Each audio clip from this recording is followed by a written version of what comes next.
buenas tardes, bienvenidos a la redacción abierta. 532 días fue el tiempo que la banda terrorista ETA mantuvo en un zulo a José Antonio Ortega Lara, funcionario de prisiones. Fue secuestrado en enero del año 1996 y liberado por la Guardia Civil tal día como hoy del año 1997, es decir, hace ya 22 años. Ortega Lara pasó un año y medio encerrado en un zulo inmundo de Mondragón, de 3,5 metros de largo, 2,5 metros de ancho y 1,8 metros de alto. Una bombilla, humedad y sobre todo muchísima soledad. El día que Ortega Lara fue rescatado, en realidad ya se había resignado a morir, incluso a quitarse la vida, porque los días pasaban sin esperanza a volver a ver la luz del día. Cuando la Guardia Civil halló el zulo, iba acompañado de Bolinaga, recién detenido en ese momento, que negó en todo instante que ahí se encontrara José Antonio Ortega Lara. 22 años después, a las nuevas generaciones apenas les suena el nombre del héroe que logró doblegar a ETA, aunque esa victoria en realidad fue una oportunidad desaprovechada por la clase política española. Con Bildu en las instituciones cabe hacerse esta pregunta: ¿ha servido de algo el sacrificio de quienes perdieron la libertad y la vida? Abordaremos esta cuestión en el 22 aniversario, 22 años ya, de la liberación de José Antonio Ortega Lara, un 1 de julio del año 1997. Poco después, ese golpe de la Guardia Civil a la banda terrorista ETA, recordemos, ¿en qué se tradujo? El secuestro del concejal del Partido Popular en Ermua, con el posterior asesinato que mantuvo en vilo a toda España. José María Aznar, por entonces presidente del gobierno, no cedió al chantaje de la banda terrorista ETA, que había pedido la liberación, la libertad de los presos etarras. Aznar dijo que no y mataron al concejal del Partido Popular en Ermua. Recordarán aquella historia. Y todo esto como consecuencia de golpe que la Guardia Civil le había dado a la banda terrorista ETA, liberando a José Antonio Ortega Lara. 532 días estuvo en un zulo en Mondragón. Vamos con la actualidad política. Pedro Sánchez ha vuelto a hablar, va a comunicar a Meritxell Batet cuál va a ser el día de la fecha de investidura. Todo hace indicar, según ha apuntado fuentes del gobierno, que será el 23 de julio, el día en el que el Congreso de los Diputados voten finalmente la sesión de investidura a la que se ha presentado Pedro Sánchez sin tenerlas todas consigo, porque Podemos de momento ha dicho que no, va a decir que no, porque el Partido Socialista está con esa fórmula del gobierno de cooperación, que no quiere decir otra cosa que un gobierno en el que el Partido Socialista no tenga que darle ninguna cartera ministerial a Podemos. Podemos quiere el gobierno de coalición, pero el Partido Socialista sigue en RQR. Por lo tanto, lo más probable es que si hay investidura sea en septiembre, y si no hay investidura habrá nuevas elecciones. Vamos a ver a Pedro Sánchez. Las causas sobrevenidas de mi presencia aquí en Bruselas en el día de mañana justifican que lo que vaya a hacer sea una conversación telefónica con la presidenta del Congreso, escribir también una carta a la presidenta del Congreso como señal de profundo respeto hacia los grupos parlamentarios y hacia el poder legislativo. Creo que mi deber como presidente en funciones del Gobierno de España es estar en el Consejo Europeo, defender los intereses de España, tratar de conciliarlo con mi doble condición también de candidato a la presidencia del Gobierno y cumplir con los plazos que me he dado de que haya una investidura en el mes de julio. Por tanto, mañana se sabrá la fecha de la investidura a la que me someteré en las Cortes Generales. La sombra de la repetición de elecciones sin duda que planea sobre el Congreso de los Diputados y sobre todos los partidos políticos. Hay quienes apuntan a que el PSOE y el PP serían sin duda los más beneficiados de unas nuevas elecciones, nuevos comicios electorales, porque el PSOE fue el partido más votado y porque el Partido Popular podría arrastrar el descontento que sienten muchos votantes de Ciudadanos. Esto también es lo que se desprende de una encuesta publicada hoy por el diario El Mundo, Sigma 2 para El Mundo, que ha preguntado si se arrepiente de lo que votó en las generales. Se lo han preguntado a votantes del PSOE, del PP, de Ciudadanos, de Podemos y de Vox. El partido en el que más se arrepienten de haberlo votado ha sido Ciudadanos, con un 22,3%. El que menos, curiosamente, Vox, con un 3,7%, porque también había quien decía que si hubiese nuevas elecciones, Vox también caería en voto, como le sucedería a Ciudadanos y también a Podemos. se arrepiente de lo que votó en las generales, pues la parte en la que han dicho que no, vamos a verlo, hemos cambiado de gráfica. Hemos dicho que los que más se arrepienten han sido los votantes de Ciudadanos, los que menos los de Vox, los que han dicho que no, los que más en el Partido Socialista, 94,9. Vamos a la otra cuestión que planteaba esta encuesta del diario El Mundo. A ver si podemos verla. Ahí está: la incorporación de Vox a las instituciones le preocupa mucho, bastante, poco o nada. No es ninguna sorpresa, los que han dicho que mucho, en mayor medida, han sido los votantes de Podemos, hasta un 70,6%. Los que han dicho que nada tampoco es una sorpresa, porque en este caso serían los de Vox, 81,9%. Los del PP, 49,1%. Han dicho que no les preocupa absolutamente nada que Vox llegue a las instituciones. Lógicamente, ya que el Partido Popular y Vox son socios, no así de momento de gobierno, porque el PP en el Ayuntamiento de Madrid está con Ciudadanos, y otra cuestión será lo que ocurra en la Comunidad de Madrid. Vamos a ver ahora las declaraciones de Rodríguez Zapatero. La semana pasada en RAC 1 decía que sí a la posibilidad, que habría que estudiarla, la de indultos para los golpistas del 1 de octubre del año 2017, posibilidad de indultos, y que además se ofrecía como mediador entre el gobierno de Pedro Sánchez y el gobierno de Quim Torra. Hoy, en una entrevista concedida a Onda Cero, ha dicho lo siguiente.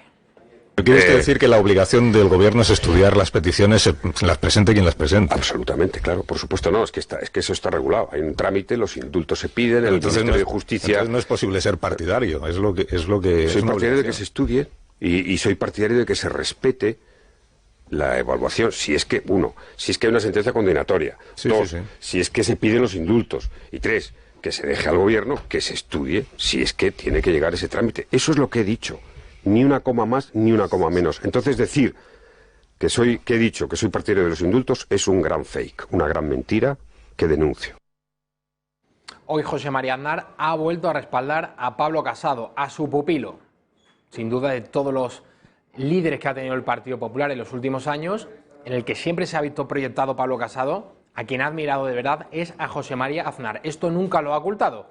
Y hoy el expresidente del gobierno no solamente ha vuelto a decir que Casado es el líder del PP que más complicado lo ha tenido, el que ha recibido una herencia más difícil, una herencia más ruinosa. Por otro lado, ha arremetido contra Pedro Sánchez por su deriva separatista, pactando con los partidos separatistas. Lo hemos visto recientemente en Navarra, en la mesa del Parlamento navarro que preside Geroa Bai y en la que Bildu tiene un asiento. José María Aznar ha dicho esto. Los tácticos tienen que tener un límite y no estamos para estas diversiones. Y el que tenga que negociar, que negocie. Eso que se llama el free rider, el viajero sin billete, no tiene mucho recorrido en la política democrática. Pablo es una garantía del liderazgo, el único que puede construir más pronto que tarde una alternativa real a la izquierda. Y tengo la impresión de que esa idea, a la vista de los acontecimientos, está arraigando cada vez con más fuerza en el electorado. Creo que Pablo ha acertado en las decisiones que marcan la trayectoria del Partido Popular y tengo plena confianza que lo va a seguir haciendo.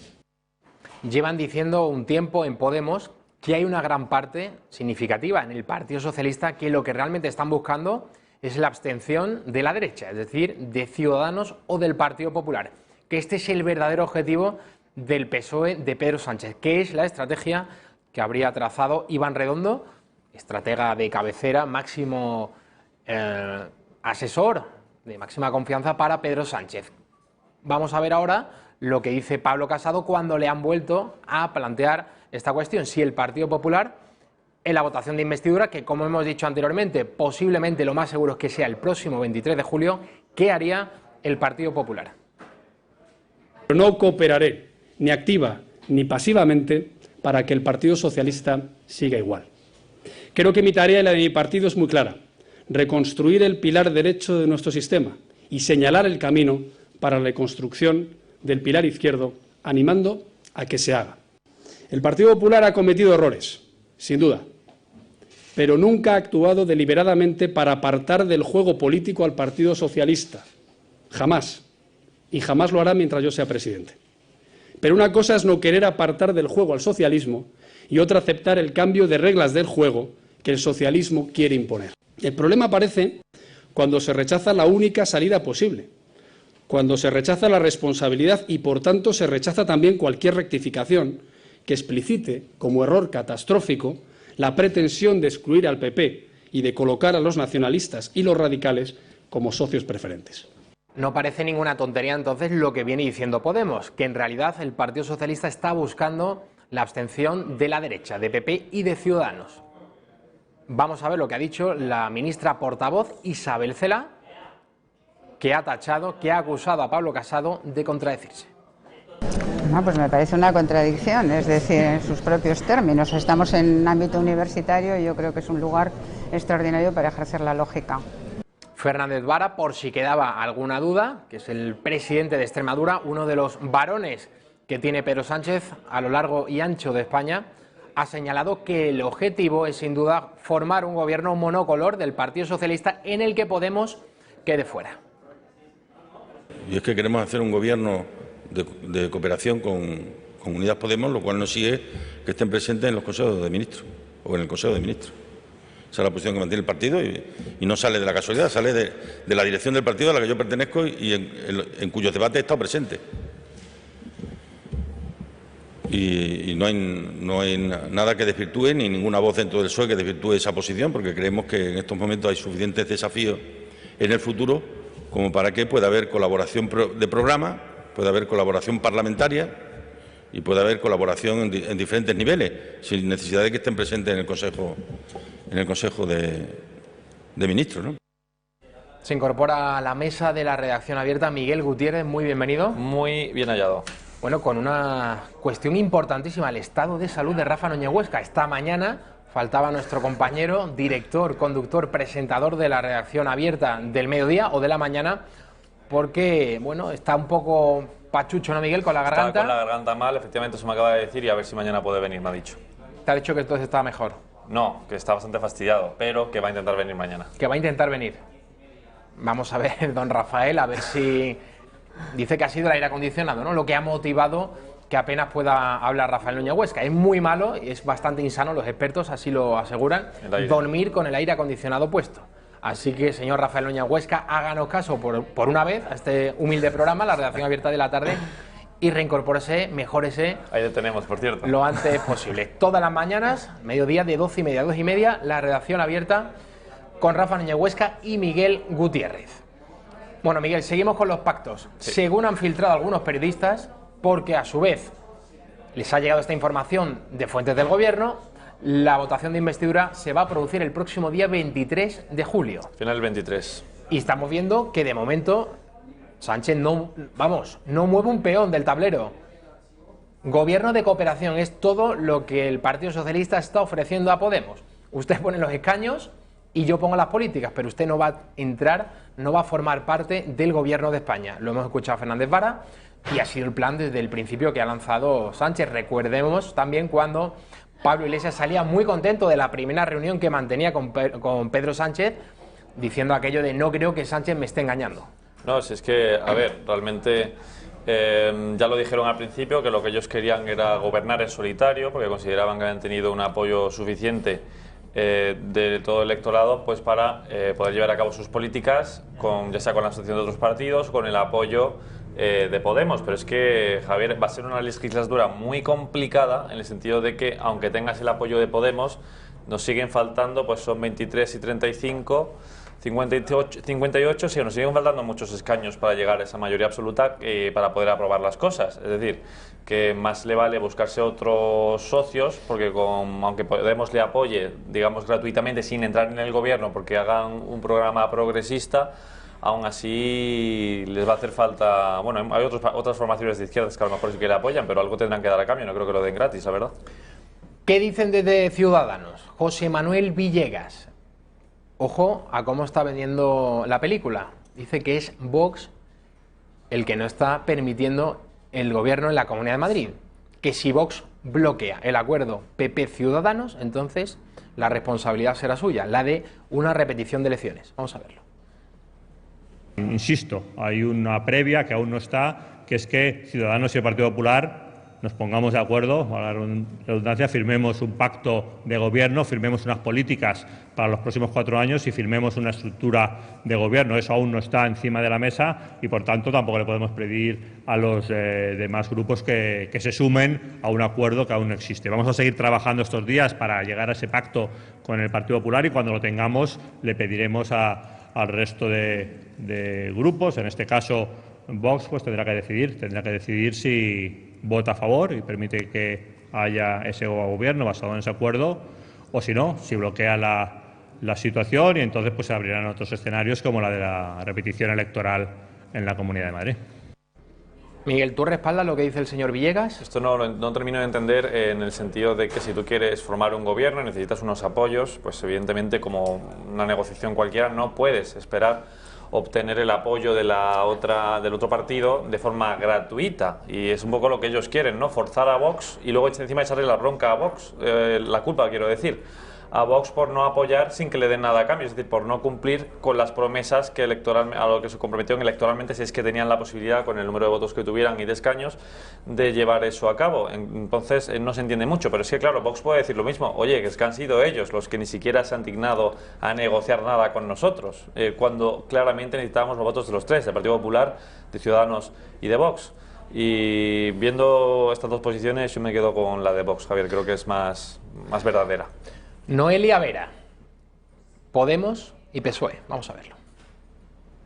Todavía no hemos recibido por nuestra parte ningún tipo de invitación formal. Cuando eso ocurra, pues por supuesto ahí estaremos, con la voluntad que siempre hemos mostrado de llegar a un acuerdo, que creo que es lo que se nos está exigiendo desde el 28 de abril. Con respecto a las expectativas con las que vayamos a esa reunión, pues vamos con expectativas de escuchar una propuesta clara. Como saben y como le hemos ido comunicando durante todas estas semanas, no hay una propuesta formal por el que tiene que liderar el candidato a presidente, por el que tiene que liderar estas negociaciones, ¿no? Estamos a la espera de que Pedro Sánchez nos haga una propuesta formal, detallada, de programa, de equipo, de gobierno en completo, que es lo que estamos deseando para que nos podamos poner a trabajar lo antes posible.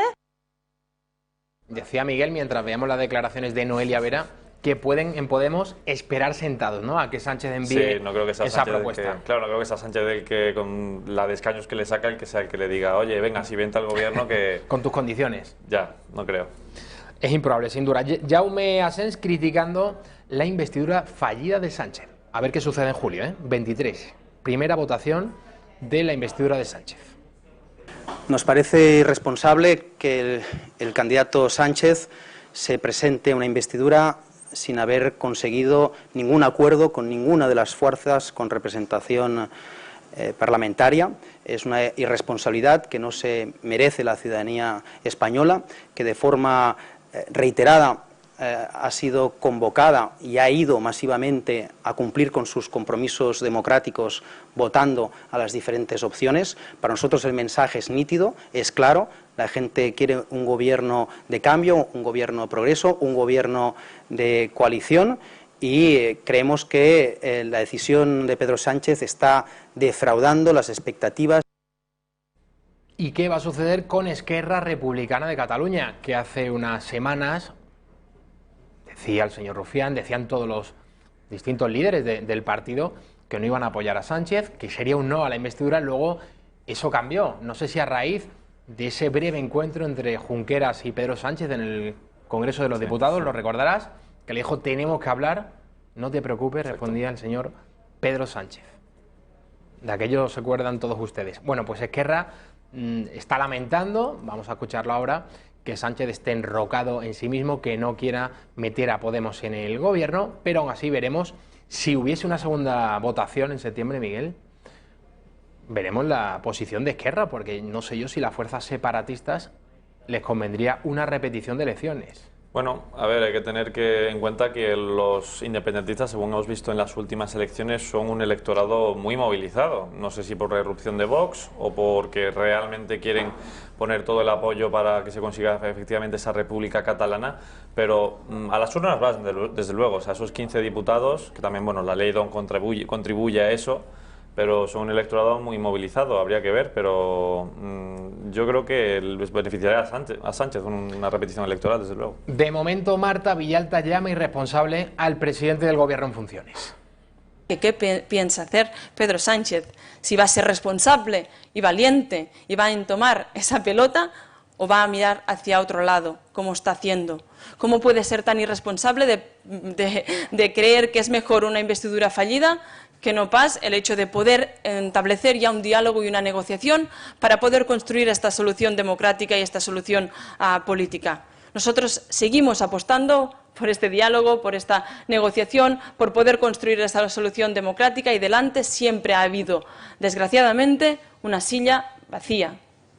Por lo tanto, le interpelamos de que respete este resultado de las urnas que hubo el 28 de abril, que respete toda esta gente que votó.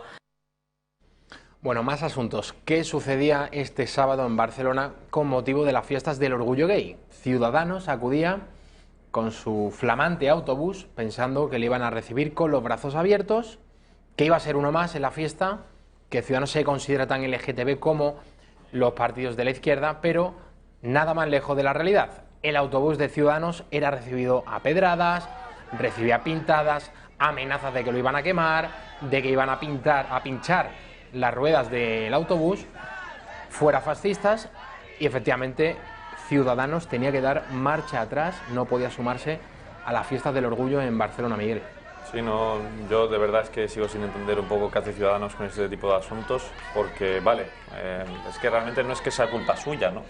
Es culpa de los otros, que muy tolerantes pues no son, y con todo el disidente ideológico pues tiene que estar fuera de esa fiesta LGTBI, porque básicamente esto es una fiesta para la izquierda radical, o la izquierda, vamos a dejarlo, porque el PSOE seguro que no le ve tan la entrada.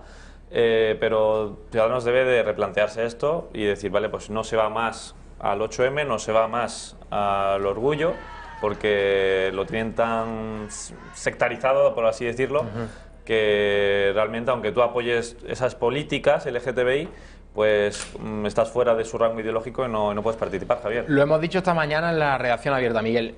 Para la izquierda, el 8M, el movimiento feminista, o el orgullo gay, el movimiento LGTB, son meras coartadas, son banderas para tratar de recobrar la iniciativa política. La mujer le importa tan poco como el homosexual, pero se han convertido en punta de lanza, en carne de cañón, con el que poder arremeter contra otras fuerzas políticas. Y el ejemplo de Ciudadanos es clarísimo. Es que Ciudadanos, que se ha sumado desde el principio a todo el tema LGTB, no le dejan entrar. Sucedía en la pasada manifestación del 8 de marzo del movimiento feminista, que increpaban a miembros de Ciudadanos. El año pasado, en ese 8M, increpaban a Begoña Villacís. Fuera de aquí, le decían, como si no tuviese derecho a secundar las causas que consideren oportunos en Ciudadanos.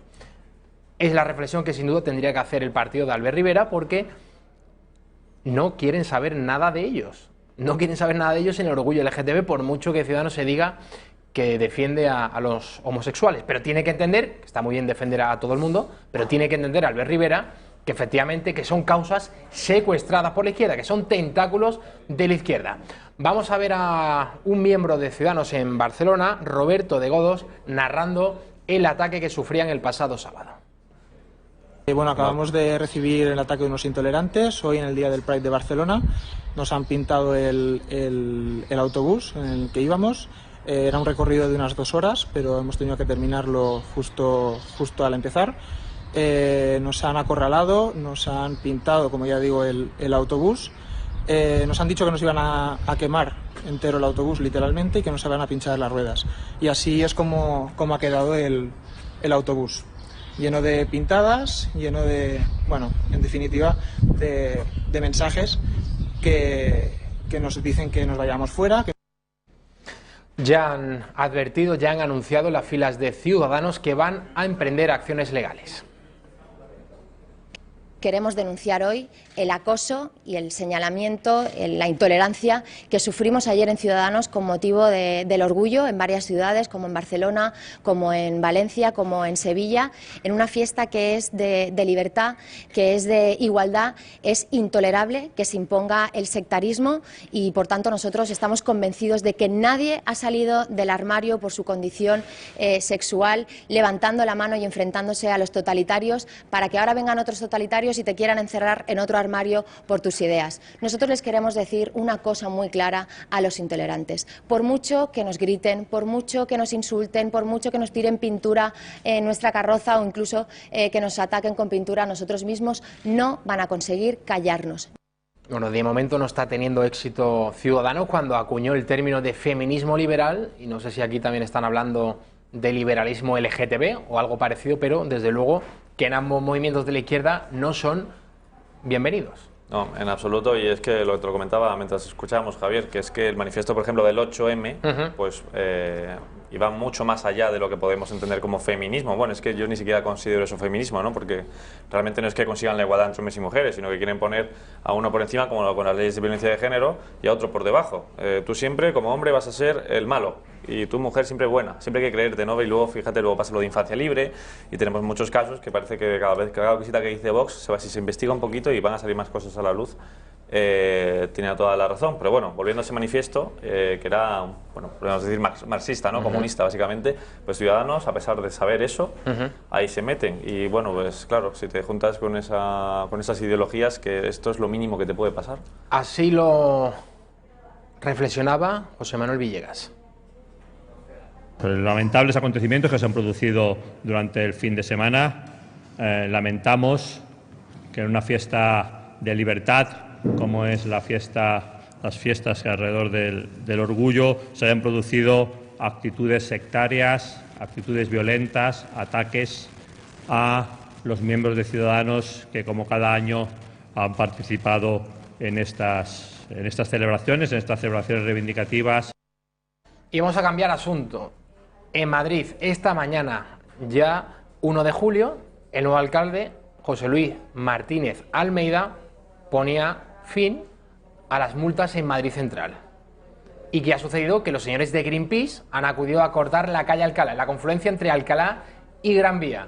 Han tenido que acudir los policías antidisturbios a desalojarles porque estaban impidiendo el normal desarrollo del tráfico en el centro de Madrid. Está claro que a estos grupos, a estas asociaciones, no les ha gustado nada la llegada de otros partidos al Ayuntamiento de Madrid, que se derogue en parte, porque esto habrá que explicarlo muy bien. El gobierno municipal está conformado por PP y Ciudadanos. El PP prometió con Martínez Almeida derogar Madrid Central, pero Ciudadanos tan solo quiere modificar algunos puntos del plan de Manuela Carmena. Entonces habrá que esperar a ver cómo se desarrolla toda esta cuestión. Lo más seguro, Miguel, teniendo en cuenta que Ciudadanos es el único socio que tiene ahora mismo el Partido Popular, que seguro que no se va a derogar Madrid Central, por mucho que fuera una promesa del señor Martínez Almeida. Vamos a ver, por cierto, las declaraciones de Martínez Almeida, muy enfadado, en primer lugar, por la herencia recibida del Ayuntamiento, del gobierno de Manuela Carmena, y por otro, por estos grupos, Asociación Greenpeace, ecologistas, etcétera, que estaban esta mañana impidiendo la circulación. Por cierto, Miguel, cuando uno impide la circulación, genera atascos. Y sabes tú que los atascos producen más contaminación que la normal circulación de los vehículos. Martínez Almeida. Lo que pensamos es que nosotros nos hemos dado un plazo de tiempo para poder evaluar las consecuencias de Madrid Central y para poder determinar cuál debe ser el modelo que se debe aplicar de manera efectiva para luchar por una movilidad sostenible, contra la contaminación, pero también para que la movilidad de los madrileños esté debidamente garantizada y en la medida de lo posible los comerciantes no tengan que sufrir las pérdidas que están sufriendo. Eso es lo que nosotros vamos a evaluar en estos 3 meses, por cierto, cuestión no muy distinta de lo que tuvo que hacer el anterior equipo de gobierno, que por sus chapuzas y por sus sus errores, tuvo que anular 6.000 multas porque era incapaz de poner un sistema de detección de multas que fuera verdaderamente eficaz, tan chapucero como que todavía tampoco están las pantallas de parking que informan a aquellos que van en sus vehículos para entrar en Madrid Central si van a tener plazas o no van a tener plazas, con la incertidumbre que eso les genera, porque todos sabemos que si no entran en los parkings por cualquier cosa serán multados. Por tanto, nosotros estamos haciendo un ejercicio de responsabilidad. Bueno, hay grupos que dicen que la contaminación se redujo drásticamente en la capital de España. Hay otros informes que dicen que no, que tan solo se desplazó. Es decir, si antes había contaminación en el centro de Madrid porque por allí circulaban los coches, el hecho de restringir esa circulación lo que ha provocado es que la circulación se desplace al cinturón de Madrid. Por lo tanto, la contaminación sigue existiendo, lo que pasa es que se ha trasladado de un sitio a otro, Miguel. Sí, otro indicador que podríamos mirar es si a lo mejor el uso del transporte público ha subido. Si ha subido, pues efectivamente significa que esa gente que antes iba en coche ahora va en transporte público. Lo miraremos y se lo contaremos a los espectadores. Pero otra cosa que me ha parecido muy reveladora, Javier, es que, como tú has dicho, no está nada claro que Madrid Central vaya a acabar, pero ya están ahí quejándose, pero porque son de otras, o es un gobierno diferente, es un gobierno, podríamos decir, de centro derecha, no es un gobierno de izquierda, sino seguro que no se quejarían. Y vamos a ver qué pasa con Madrid Central, pero hombre, yo soy un poco más precavido, esperaría a ver qué pasa, y si ya no me gusta, pues tienes tu derecho a manifestarte, pero me puedes pedir permiso al ayuntamiento, que te lo deñe hacerlo bien, no bloqueando a la gente, que al fin y al cabo estás fastidiando a los habitantes en vez de a quien tú quieres que es al gobierno, ¿no? Entonces, que sean un poco más coherentes y no solo por las siglas de los que gobiernan, pues manifiesten o no, si no, o sea, si que lo quitan de verdad, pues que ya si quieren lo hagan, pero... Miguel Gutiérrez Pérez, muchísimas gracias. Un placer estar aquí contigo, Javier. Cualquier última hora sobre el estado de salud de Rafa Núñez Huesca, por favor, nos los hace... Te mandaré un mensajito para que tú se lo comuniques. Nos lo hace saber porque es fundamental que mañana Rafa Núñez Huesca vuelva a presentar su programa a las 12:30. Miguel, por cierto, lo ha hecho bien, no, sino muy bien. Muchas gracias. Miguel, pues hasta mañana. Hasta mañana. Vamos a ver la reacción, por cierto, de Íñigo Errejón, muy enfadado por la derogación de las multas. Por cierto, la moratoria son solo 3 meses. Sí. Solo 3 meses. El gobierno de Martínez Almeida en el Ayuntamiento de Madrid ha dicho que esto va a ser una suspensión temporal, 3 meses sin multas en el centro de Madrid. A partir de ahí van a analizar el efecto de la derogación de las mismas, cómo se desarrolla el tráfico en el centro de la capital. Íñigo Errejón, enfadadísimo. Primer día sin Madrid Central, atascos, metros colapsados y circulación de transporte privado por sitios donde llevaban 15 años sin pasar. Este es el proyecto del caos de Partido Popular, Ciudadanos y Vox en Madrid. Pero los avances en salud son ya patrimonio de todos los madrileños, voten lo que voten.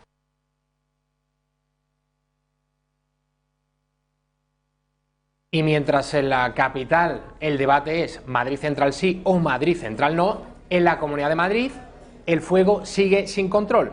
La comunidad esta mañana ha rebajado del nivel 2 al 1 el incendio que se registra desde el pasado viernes en Cenicientos y Cadalso de los Vidrios, después de que se hayan controlado 2 de los 3 focos de este siniestro. Los medios aéreos han retomado desde primera hora las labores de extinción en las que trabajan 450 efectivos de bomberos, retenes forestales y la unidad militar de emergencias. El fuego había calcinado hasta las 20 horas de ayer domingo 3.300 hectáreas, de las que 2.500 pertenecían a la Comunidad de Madrid y 800 a Toledo. El incendio se inició en el municipio de Almorox y en 2 horas recorrió, ojo, unos 15 kilómetros debido al fuerte viento, lo que provocó que entrara en la Comunidad de Madrid. Este se ha convertido ya en el mayor de la Comunidad de Madrid en lo que llevamos de siglo en cuanto al número de hectáreas quemadas. De momento, el presente incendio, que comenzó el viernes, como decimos, por la tarde, ha calcinado aproximadamente 3.300 hectáreas, 800 en la Castilla-La Mancha y 2.500 en la Comunidad de Madrid. De esta manera se cierra la racha de un lustro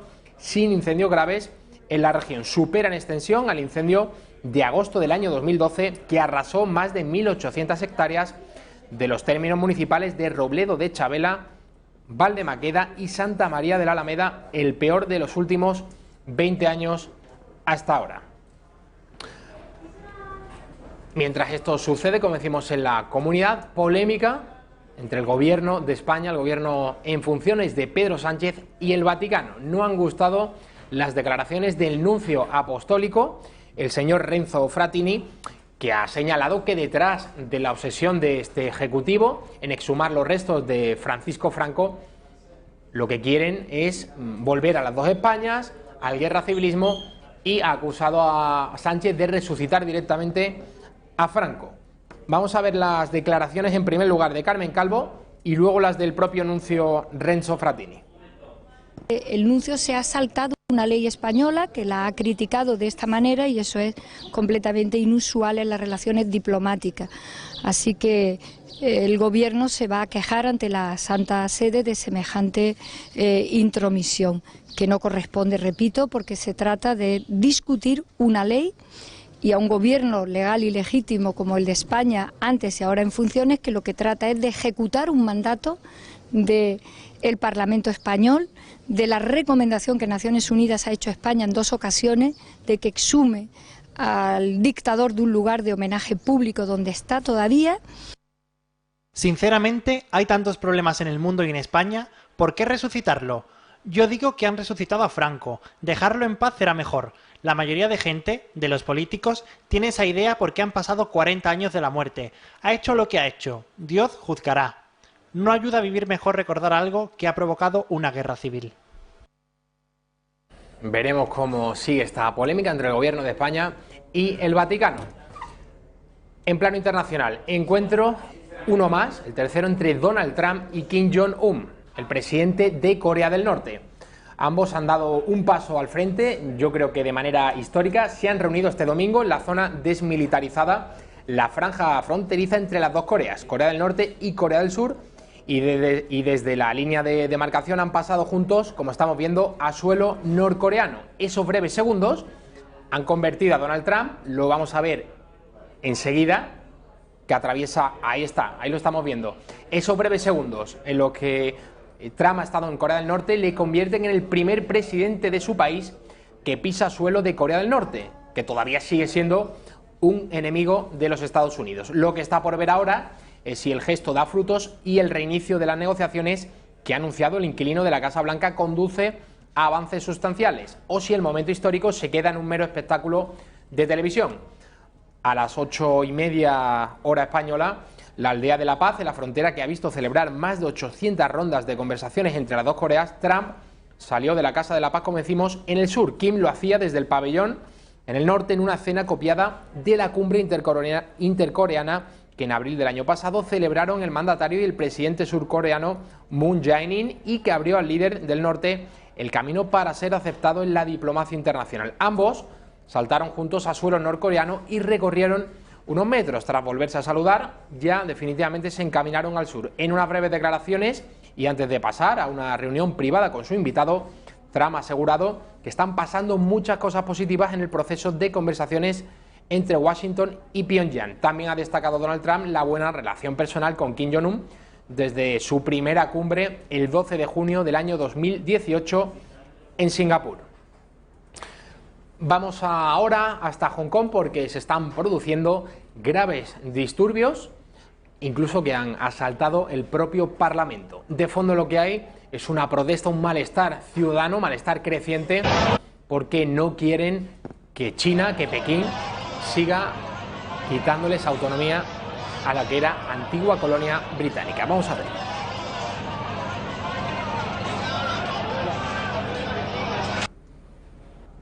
Los ánimos se están encendiendo en Hong Kong. Un grupo de manifestantes ha asaltado el Parlamento local en el 22º aniversario de la adhesión de ese territorio a China, donde posee un régimen de región administrativa especial. Los ciudadanos se manifiestan cada año desde la transferencia del territorio que pasó de manos británicas a chinas en 1997.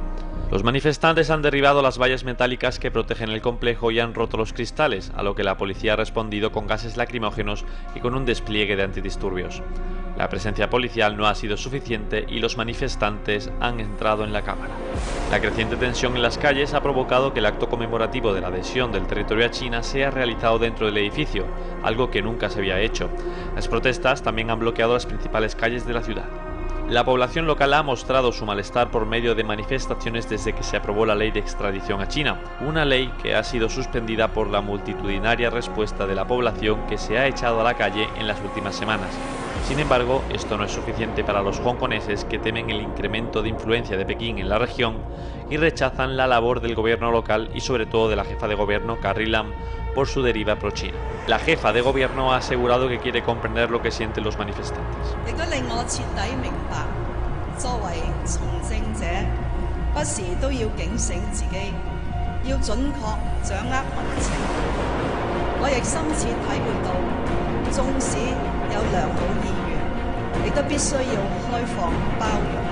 Además, los manifestantes exigen la puesta en libertad de los detenidos durante las protestas y afirman que no dejarán de ejercer la desobediencia civil hasta que no se derogue la ley y disminuya la influencia de Pekín.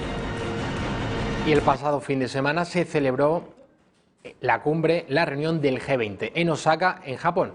Una de las principales consecuencias de ese encuentro del G20 es el acuerdo suscrito entre la Unión Europea y Mercosur. El pasado viernes fue cuando los países del Mercosur, que son Argentina, Brasil, Uruguay y Paraguay, llegaron al mayor acuerdo comercial alcanzado nunca con la Unión Europea. El pacto, que se ha demorado durante casi 2 décadas de negociaciones, va a dar acceso a las empresas europeas a un mercado de 260 millones de consumidores. Con su firma, Bruselas se reivindica como bastión de libre comercio en una época marcada por las políticas proteccionistas de Estados Unidos y China, aunque el texto debe obtener todavía el visto bueno de los Estados miembros y el Parlamento Europeo, que podrían exigir cambios. El pacto se ha sellado en una reunión de alto nivel en Bruselas después de que en las últimas semanas España y Alemania le dieran un nuevo impulso para vencer las resistencias que levantan el seno de la Unión Europea por sus posibles efectos sobre el sector agrícola. Analizaremos esta cuestión a partir de las 7 con José Javier Esparza. Ahora nos marchamos a publicidad y a la vuelta va a estar con nosotros Miriam Olivas. También vamos a entrevistar a Rubén Pulido, analista político, a propósito de 2 sucesos acaecidos en Cataluña este fin de semana: detenciones de menas por agresiones sexuales, por intento de violación. Esto seguro que no lo han visto en los grandes medios de comunicación, que se alarmaron con el caso de la manada de los Sanfermines del año 2016, pues ha habido 2 casos en 2 localidades catalanas este fin de semana, detenciones de menas, menores no acompañados, extranjeros, que han intentado violar a mujeres. Lo vemos a la vuelta.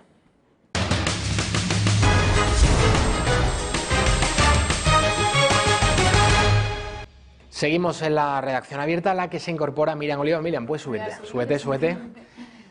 Hablamos antes de la publicidad de varios casos de detenciones de menas, menores no acompañados, extranjeros, por agresión sexual, detenciones en 2 localidades catalanas y este mismo fin de semana. Efectivamente, Javi, gravísimas situaciones que se han vivido en Barcelona este fin de semana, concretamente el sábado. Los mismos protagonistas, menas, esos menores extranjeros no acompañados. En Canet de Mar han sido detenidos 2 de ellos por un presunto caso de agresión sexual. Por lo visto, uno de ellos violó a una chica, mientras el otro la grababa con el teléfono móvil. La joven, que era mayor de edad, asistió al hospital de Calella para realizarse una exploración. Los menores, según la juez ha dictado que pasen a un régimen cerrado en un centro de justicia juvenil durante 3 meses prorrogables. Y en otro punto de Barcelona, de Cataluña, también misma condena o muy parecida para otro menor no acompañado. Para otro mena ha sido en Masnou, que intentó violar a una menor de edad en plena calle, le realizó presuntamente tocamientos e intentó violarla. Quien consiguió que cesara esta situación fueron sus amigos, que le reprocharon tal comportamiento. Como decimos, misma condena para este mena también. Se encuentra en régimen cerrado en el Centro de Justicia Juvenil durante 3 meses también. El ministro del Interior, en funciones, Grande Marlaska, ha hablado sobre la inmigración y ha dicho lo siguiente. A ver si podemos recuperarlo, si no, bueno, lo podemos recuperar un poco más adelante, pero también tenemos que hablar de otro tema muy grave. Vamos a verlo. Vamos a verlo. Compartimos un mismo objetivo: el de promover la migración legal, segura y ordenada. Solo así se generarán efectos positivos tanto en los países de origen, tránsito y destino, como para los propios migrantes. Esto implica necesariamente una responsabilidad común para luchar contra la inmigración irregular, contra el tráfico de personas y contra la trata de seres humanos, tal y como ha dicho la DG Home. Por eso es necesario desarrollar una cooperación integral y transversal que contribuya a controlar los flujos migratorios. Javi, tenemos que comentar otro asunto gravísimo y muy preocupante, que es la repatriación de yihadistas a Europa, porque en el norte de Siria, en los campos de detenciones de estos yihadistas, hay decenas de españoles y miles de europeos, no solo hombres, también hay niños y mujeres, y la posición que están tomando los Estados miembros es la de repatriar a estos yihadistas. Francia y Bélgica ya han comenzado. ¿Por qué sería el motivo de repatriarlos? Pues porque entienden que traerlos de una manera ordenada para que sean juzgados en sus países de origen o en los países en los que tienen su nacionalidad, sería mejor que pudieran entrar de forma descontrolada y con una radicalización tan fuerte como la que ya tienen estas personas. Se estima que hay 200 españoles en estos campos de detención, como decimos, niños, mujeres y también hombres que decidieron por motu propio irse a los territorios de Siria y también de Irak para alistarse en la guerra en la que se encuentran inmersa con el Estado Islámico y también con Al-Qaeda. Las autoridades podrían sentirse desbordadas porque, como decimos, 200 españoles que tendrían que ser repatriados a España y que tienen que juzgarlos individualmente con casos totalmente separados porque tienen que tener en cuenta criterios como la edad de estos yihadistas, que es un tema muy delicado, sobre todo si hablamos de niños que ya son entrenados para luchar. También si hablamos de la nacionalidad, porque algunos de ellos son españoles, pero también tienen una nacionalidad marroquí y si han estado o no en la línea de combate. España no ha empezado con el proceso, pero será preocupante cuando empiece este proceso, Javi. Muchísimas gracias, Miriam Olivas. Nada. Tenemos conexión con Rubén Pulido, que es analista político especializado en cuestiones sobre inmigración ilegal. Señor Pulido, muy buenas tardes. Buenas tardes, Javier. Bueno, los dos menores de Canet del Mar, según la información que tenemos nosotros, ahora mismo están bajo la tutela de la Dirección General de Atención a la Infancia y la Adolescencia. ¿Qué les espera ahora? Pues de momento, Javier, y según hemos podido saber, el juez de menores de Barcelona ha acordado el ingreso en régimen cerrado en un centro de justicia juvenil durante al menos 3 meses prorrogables.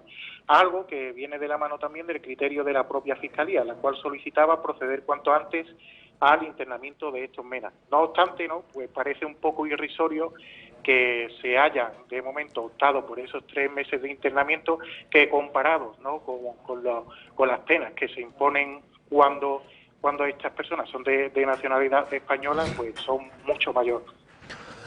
Señor Pulido, ¿quién vigila a estos menores? Y sobre todo, ¿qué sucede en estos centros de menores? ¿Allí ellos se radicalizan, tienen malas influencias de otros compañeros que llevan más tiempo? ¿Qué se puede hacer? ¿Qué puede hacer el Estado español para vigilarlos mejor? Pues mira, me alegra que me hagas esta pregunta porque precisamente esas son las reivindicaciones que vienen haciendo desde hace tiempo aquellos vecinos que con mayor o menor fortuna conviven con la cercanía de un centro de estas características. La falta de control y seguridad sobre estos menores es una de las principales quejas que transmiten estos vecinos, y no solo en Cataluña, sino también en varias ciudades de Andalucía. Estos vecinos han llegado a convocar en reiteradas ocasiones manifestaciones contra la presencia de estos centros porque el alto volumen de conflictos que pueden llegar a generar es bastante alto. Ahora mismo según podemos conocer, únicamente partidos políticos como Vox son los que imperan un poco, por aumentar la vigilancia en estos centros de menores, porque se está viendo de alguna forma que cada vez hay más conflictos y más problemas. ¿Cree que habrá un efecto llamada en Cataluña después de que el Parlamento catalán hace unas semanas aprobase prorrogar las ayudas de 664 euros para estos menores, estos jóvenes que hayan sido tutelados? Pues sin lugar a dudas, estoy totalmente seguro. Precisamente hace unos días estuve rastreando varias páginas de Facebook que he incluido, de hecho, en algunas de mis publicaciones, y la noticia del Parlamento no tardó en hacerse viral en este tipo de páginas controladas por las mafias que se dedican al tráfico de inmigrantes ilegales. Pedro Sánchez y gobiernos regionales como el de Cataluña han conseguido en un tiempo récord que estas pseudoagencias de viaje hayan pasado de operar en la zona de Libia a instaurarse en la zona norte de Marruecos y algunos países subsaharianos. Las ofertas cada día en este tipo de páginas son de lo más variado y la frecuencia de este tipo de ofertas sigue en aumento. Entonces, obviamente, el efecto llamada no deja cabida duda, es cada vez más evidente. Hoy hemos conocido, además, lo ha comentado anteriormente mi compañera Miriam Olivas, que cerca de 200 españoles que fueron a combatir a Siria tienen planeado volver a España. ¿Qué seguimiento, Rubén, se le hace a estos potenciales yihadistas que han ido allí a combatir? Está el CNI allí desplegado, van a tener problemas en la frontera. España está obligada España a permitir que puedan poner un pie en nuestro territorio. ¿Cuál es la situación? Pues en algunas ocasiones lo dudo, porque ya hemos visto que el control que hay sobre algunas de las pateras que llegan a nuestras costas es totalmente nulo. De hecho, ¿no? Incluso agentes de la Policía Nacional que han hablado conmigo me han llegado a decir que en muchas ocasiones es casi imposible, por el número de efectivos que se despliegan en zonas concretas, que es casi imposible detectar si en estas pateras pues vienen yihadistas radicalizados. Ya vimos no hace mucho tiempo como en una mezquita, ¿no? En Sevilla había uno de estos potenciales terroristas que llevaba tiempo radicalizándose en la propia capital andaluza.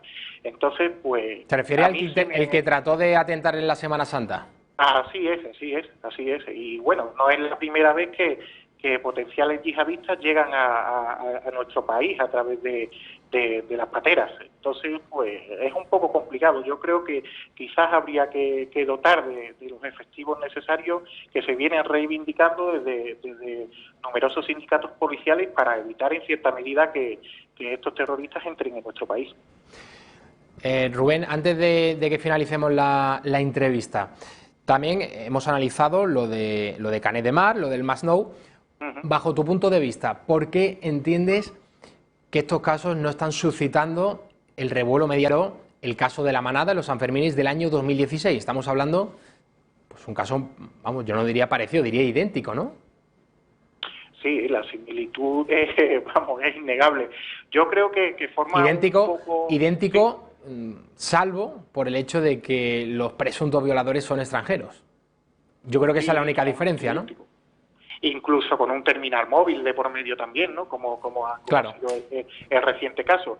Yo creo que forma todo parte de lo mismo, ¿no? De ese pacto de Marrakech, que antes también estaba un poco en el aire, de otra forma, ese pacto que de alguna forma pues controla lo que se publica y lo que no se publica en medios y trata de evitar que en algunas ocasiones, por motivos que ellos dicen de que no quieren que se odie, ¿no? a estos inmigrantes, por ciertos motivos no quieren que estas noticias salgan a la luz. Creo que todo forma parte de lo mismo, de esa policía de medios que cada vez es más activa y cada vez hay más asociaciones tratando de que de alguna forma estas nacionalidades no salgan a la luz. Rubén Pulido, analista político, muchísimas gracias por atender la llamada de la Redacción Abierta. Buenas tardes. Gracias a vosotros siempre. Buenas tardes, Javier. Enseguida va a estar con nosotros José Javier Esparza, director, presentador del Gato al Agua, con el que vamos a analizar, hacer un repaso, como siempre, de las cuestiones más interesantes en el plano internacional. El intento de asalto al Parlamento en Hong Kong, que más que un intento, realmente ha sido un asalto en toda regla. Esos acuerdos en el G20 entre el Mercosur y la Unión Europea, el encuentro, la reunión entre Donald Trump y Kim Jong-un, tercera reunión ya entre el presidente de Corea del Norte y el de los Estados Unidos. Por cierto, que ha sido el único presidente de los Estados Unidos en poner un pie en Corea del Norte. Ha sido durante unos segundos, lo hemos visto anteriormente, pero el dato y el hecho no deja de ser curioso porque los grandes especialistas habían dicho, cuando Donald Trump ganó las elecciones en noviembre del año 2016, y ahora se lo preguntaremos a José Javier Esparza, que con Trump íbamos a estar muy, muy cerca del estallido de la Tercera Guerra Mundial. Y de momento lo que hemos visto en clave internacional, en concreto con Corea del Norte, otra cosa será el tema iraní, pero con Corea del Norte se han ido dando pasos importantes para rebajar la tensión entre ambas potencias. José Javier Esparza, muy buenas tardes. ¿Qué cara de susto pone Kim Jong-un? ¿Qué tal, Javier Torres? ¿Tú crees que él se asusta cuando ve a Trump? Sí, y cuando ve a Xi Jinping también. Y sobre todo porque no domina, como sí domina Trump, la escena, ¿no? El aparecer ante los grandes medios. Eso Trump lo domina fenomenalmente. No, y Kim Jong-un además tiene que adoptar esa pose hierática que corresponde a la extravagante liturgia norcoreana. En toda esta historia hay que tener en cuenta fundamentalmente dos cosas, básicamente. Uno, la mayor parte de la gente que habla en televisión, radio, etcétera, sobre política internacional, en realidad escribe lo que otros quieren que escriba, con lo cual hay que mirarlo, en fin, con muchas pinzas. Dos, cualquier cosa que pasa en Corea del Norte es espejo o eco, onda, de lo que pasa en China o de lo que mande China. Y entonces se puede entender un poco lo que está ocurriendo. Y tres, es importante, Donald Trump le caerá a usted mejor o peor, pero no es un imbécil. Y la política exterior norteamericana, por otro lado, tampoco es una cosa que dependa de un solo hombre, de un presidente determinado. Ejemplo, Obama disfrutó de un premio Nobel de la Paz preventivo como nunca se había visto, y después fue el presidente que más bombas ha echado desde los tiempos de la Segunda Guerra Mundial, bueno, desde la guerra de Vietnam, para ser preciso. ¿Se refiere usted al Nobel de la Paz? Preventivo, claro. Sí, preventivo. Bueno, en fin, se lo dieron, mira, ahí está. Era como una licencia ya para poder matar, ¿no? Bueno, para poder atacar. Pero en realidad formó parte de la llegada de Obama al poder, ¿no? De toda aquella gigantesca operación. Pero la política exterior de una nación tan poderosa, y lo mismo vale para Rusia o para China, no es la voluntad de un solo hombre nunca. Es decir, hay tal cantidad de intereses, es todo tan complejo, que es lógico también, no puedes dejarle a una sola persona de repente meter la mano dentro de la ensalada, ¿no? José Javier, hubo un momento en el G20 este pasado fin de semana en Osaka, en Japón, que algunos medios del ámbito, no sé si decir liberal, conservador, españoles, lo celebraron muchísimo.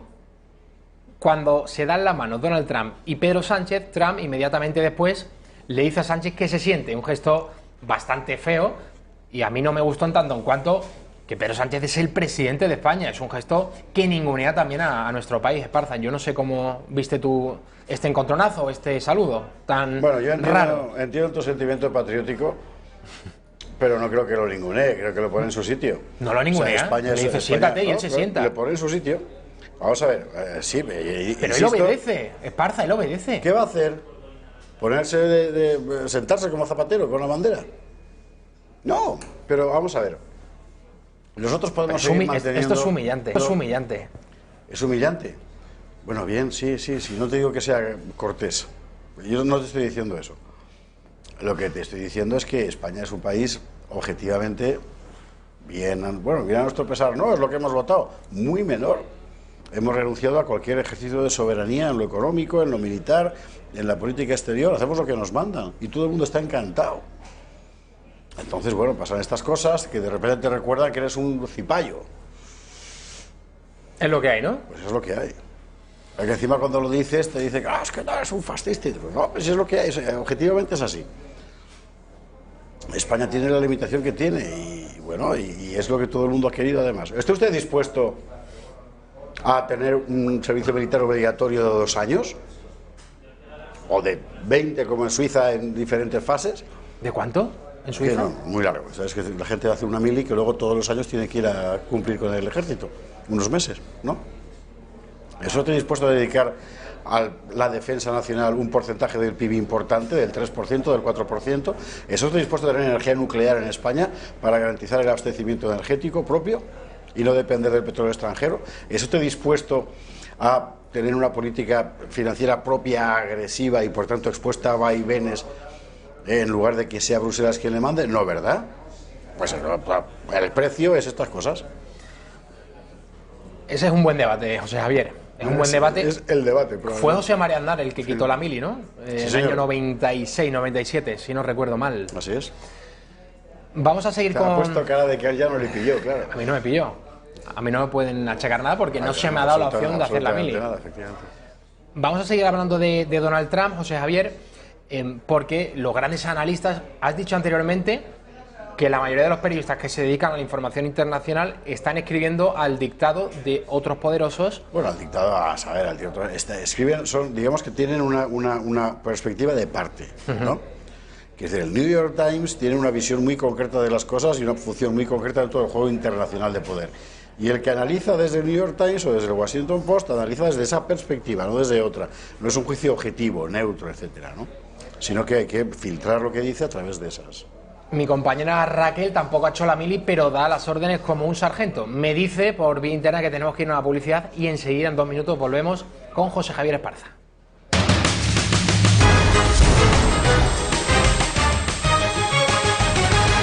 Seguimos en la redacción abierta con José Javier Esparza. Estamos analizando el encuentro entre el presidente de Corea del Norte, Kim Jong-un, y Donald Trump, presidente de los Estados Unidos. El saludo normal hasta que Donald Trump le dice a Pedro Sánchez que se siente y este obedece. Y Esparza ha dicho que esa imagen no es otra cosa que una plasmación bastante fidedigna de cómo están las cosas en el mundo, lo que es España en la política internacional. Yo sé que la gente quiere escuchar otra cosa, pero la realidad es la que es. Y me parece que, en fin, no sé, que es tonto negarlo, ¿no? Es verdad, usted puede creer que somos los más grandes, los más independientes, y crea lo que quiera, si así vive mejor, pero la realidad es la que es. Bueno, la realidad es la que es y el gobierno del señor Pedro Sánchez ha emitido una queja formal al Vaticano por las declaraciones del nuncio de Renzo Frattini a propósito de la exhumación de Franco. Ya sabemos que el señor Sánchez ha prometido en muchísimas ocasiones exhumar, llevarse los restos de Francisco Franco del Valle de los Caídos. En un principio se los quería llevar a la Catedral de la Almudena, al pleno centro de la capital de España, de Madrid. Posteriormente, y yo creo que la idea final que tiene el gobierno, si no me equivoco, Esparza, es enterrar a Franco, que los restos mortales de Franco estén junto a los de su esposa, Carmen Polo, en el cementerio de la Almudena. Si por el gobierno fuera... Del Pardo, perdón, no de la Almudena, del Pardo. Si por el gobierno fuera, cogerían los huesos de Franco, harían polvo y lo mezclarían con el pienso para el ganado, como con la encefalopatía espongiforme bovina aquella, ¿no? Pero el gobierno se ha metido en un jardín del que no sabe cómo salir. Se metió en el asunto de Franco porque pensaba que iba a dar réditos electorales, se los ha dado hacia la izquierda, probablemente es verdad, pero no previó las consecuencias. Y el problema es que ahora el gobierno tiene 2 opciones, o mejor dicho, solo una. Bueno, o deja a Franco en el Valle y entonces incumple, o lo saca y entonces queda en manos de la familia, que lo quiere enterrar en la cripta de la Almudena, y convierte la Almudena en un lugar donde la gente pudiera visitar a Franco, que por otra parte fue muy importante en la historia de España, quieran o no quieran. Bueno, ¿y qué van a hacer? Ha salido el nuncio ahora y ha dicho que el gobierno ha resucitado a Franco, y es verdad. Vamos a ver las declaraciones del nuncio. Sinceramente, hay tantos problemas en el mundo y en España, ¿por qué resucitarlo? Yo digo que han resucitado a Franco, dejarlo en paz será mejor. La mayoría de gente, de los políticos, tiene esa idea porque han pasado 40 años de la muerte. Ha hecho lo que ha hecho, Dios juzgará. No ayuda a vivir mejor recordar algo que ha provocado una guerra civil. ¿Sabemos la reacción del Papa Francisco en este sentido? No tengo ni la menor idea y debo confesar que es que me importa un bledo. No sé si el Papa Francisco suscribiría esto que ha dicho el nuncio apostólico. Pues yo supongo que sí, porque el Papa Francisco, hay que recordar que sobre este asunto ha sido bastante prudente en general.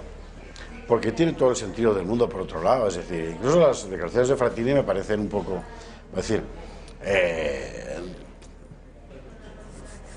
para echar agua al vino, porque no fue Franco el que provocó la guerra civil, pero bueno, Frattini es Frattini y él dirá lo que quiera. Pero es un hecho objetivo que la política del Partido Socialista ha resucitado a Franco, eso sí es verdad. Y claro, al gobierno les cuece mucho que se lo digan, pero la verdad es la verdad. Decía Esparza recientemente el actor Antonio Banderas que en los años 80 no se habla tanto de Franco como ahora, que él cuando volvía de Estados Unidos, él vive creo que en Miami, que cada vez que vuelve a España dice que no entiende cómo Franco está en las portadas de los periódicos, cómo está en las tertulias de la radio, de la televisión, y cómo parece el primer problema nacional para determinados partidos políticos. En los 80, ¿cómo era la cuestión? ¿No se hablaba de este asunto? En los 80 en general lo que había era un cerrojazo brutal institucional sobre la época de Franco, que solo se podía examinar desde el punto de vista de la izquierda. ¿Sabes cómo me estrené yo en periodismo? ¿Cómo, Esparza? Te voy a contar la batallita. Cuéntala. Universidad de Alcalá de Henares, Paraninfo. Precioso, 1980, ¿y qué? 7 sería. Y fui, trabajando para la ABC, a cubrir un acto de homenaje a Azaña, donde estaban Tuñón de Lara, Martínez Soler, etcétera. Y después de hablar los ponentes, se me ocurrió, como periodista, preguntar que, bueno, ¿y ustedes no consideran que Azaña pudo tener parte de responsabilidad en el desencadenamiento de la guerra civil? Y me cayó la del pulpo, no te puedes ni imaginar. O sea, solo les faltó sacarme a machetazos del lugar. ¿Qué te respondieron? No se podía decir. ¿Qué te respondieron? Bueno, insultos, fundamentalmente. Claro. ¿Cómo se le ocurre a usted decir eso? ¿Cómo se le ocurre decir que el presidente de la República pudo tener alguna responsabilidad? El absurdo en el que estamos instalados. Desde entonces para acá se ha revisado mucho y para bien bueno, la época de Franco. Las propias memorias de Azaña. Ya, pero es que, vamos a ver, la versión de la izquierda sobre la Segunda República y de la Guerra Civil tiene un primer mandamiento, que es: no leerás las fuentes directas. Es decir, está prohibido leer a Azaña, leer a Largo Caballero, leer a Prieto, porque si los lees, al propio Carrillo, porque si los lees, se desmonta la versión de la izquierda sobre la República y la Guerra Civil. Por lo tanto, el primer mandamiento de la izquierda es: no leerás a la gente de izquierdas de la época. A los de después, que han estado blanqueando el proceso, a esos sí. Bueno, lo que hemos vivido con Franco es un poco producto de eso, pero es cierto que es un problema generado artificialmente por la izquierda española contemporánea. ¿Y por qué? Porque la izquierda española institucional contemporánea no puede hacer una política de izquierdas de verdad. No puede, porque el mundo ha cambiado enormemente y la izquierda, desde el punto de vista de política económica, etcétera, no tiene realmente nada que aportar. No tiene ningún discurso. Por consiguiente, ¿qué hace? Puesto que no puedes ganar la guerra del presente, intentas ganar la del pasado y de paso vuelves a meter a todo el mundo dentro de una guerra civil. Bueno, es insensato y además de insensato es una estupidez. Y como decía Forrest Gump, tonto es el que dice tonterías. Pues qué casualidad, porque vamos a escuchar a doña Carmen Calvo, vicepresidenta en funciones lo dices por lo de Forrest Gump, del gobierno. El nuncio se ha saltado una ley española que la ha criticado de esta manera y eso es completamente inusual en las relaciones diplomáticas.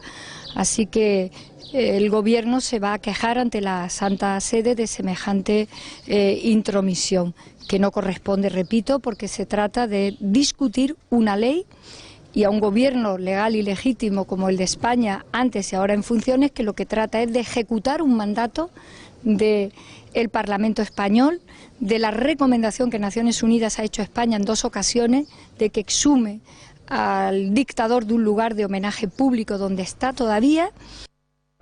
Bueno, las recomendaciones de las Naciones Unidas es mentira, es decir, eso de estas mentiras que utiliza el gobierno, es un organismo y va vinculado y tal. Pero es una argumentación muy interesante. Es decir, si mañana un parlamento decide que usted, que luce patillas, debe cortárselas e incluso las orejas también, como lo ha decidido el Parlamento, hay que acatarlo, aunque sea una perfecta barbaridad. Y la argumentación de Carmen Calvo, que es profesora de Derecho Constitucional. Lo que ha pasado en España, para que en fin, bueno, es igual de absurdo. ¿Se ha saltado una ley, el nuncio, al criticar una decisión del gobierno? ¿Y no se ha saltado una ley el gobierno al amenazar con meter una piqueta dentro de una tumba de una iglesia? Claro. ¿Qué ley? ¿De qué leyes hablamos? Bueno, Carmen Calvo es la señora Esparza que decía que la justicia tiene que creer sí o sí lo que diga una mujer Carmen Calvo, ante un tribunal. Lo que sea, pero está ahí para eso, ¿no? Lo que pasa es que a la izquierda le viene fenomenal, y más en la actual situación en la que no puede formar gobierno y no va a tener más remedio que pactar con la ultraizquierda.